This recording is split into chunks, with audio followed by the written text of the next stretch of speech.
বছরে এই প্রথম এই মেলায় একটা লোক নেই, একটা বাচ্চা নেই। কী কারণে সেটাই আমি বুঝতে পারলাম না। 2026-এ এমন কী হলো যে মেলায় একটা বাচ্চা নেই? নাগরদোলাগুলো একদম খাঁ খাঁ করছে, চারিদিকে দোকানপাট আর্ধেক বসেনি, আর যারাও খুলেছে তাদের দোকানে একটা লোক নেই। এরকম করলে তাদেরই বা ব্যবসা চলে কি করে বলো তো? আমাদের এখানে কিন্তু প্রতিটা বছর এত প্রচণ্ড ভিড় হয় যে মেলার এর ভেতরে ঢোকাই যায় না।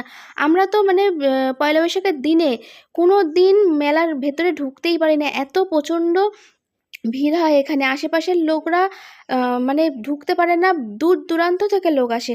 কিন্তু এবছর আশেপাশের লোকেরই কোনো, দেখো, মানে পুরো মেলা ফাঁকা।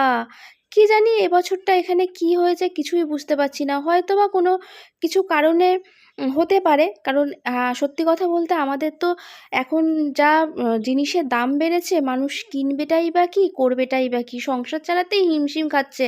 হ্যাঁ, মেলায় ঘাটে যারা বসেছে তারা আমাদেরই মুখ চেয়ে হয়তো বসেছে বেচা কেনার জন্য, দুটো পয়সার ইনকামে। বছরে একটা দিন তারা একটুখানি বসে বেচা কেনা করতে পারলে তাদের সংসারটা একটু ভালোভাবে চলে।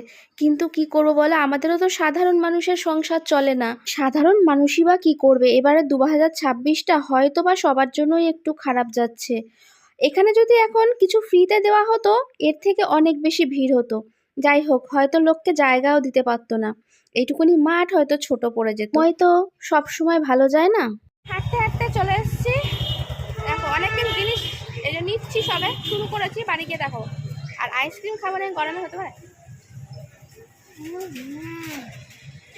জাস্ট মাকে বললাম যে মা খাও, না খাবো না।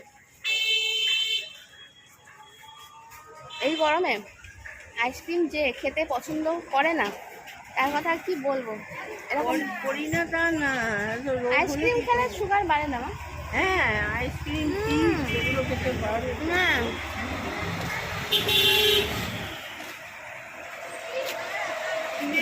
কে মারা গেছে? মারা গেল না, নিয়ে যাচ্ছে। ওই তো সেই একই হলো, খারাপ লাগে। দাদু বলতে পারলো আমাকে আইসক্রিম খেলে কিছু হয় না। ভালো টেস্টি করেছে।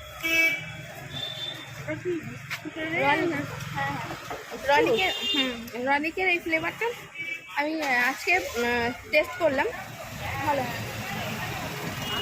একদিন বিকেলে মেলা ঘুরলাম, তারপরের দিন আবার হাঁটতে গিয়ে দোকান বাজার করে নিয়ে বাড়ি ফিরবো। আমরা হাঁটতে গিয়ে এক এক দিন এক এক জায়গায় চলে যাই, বেশ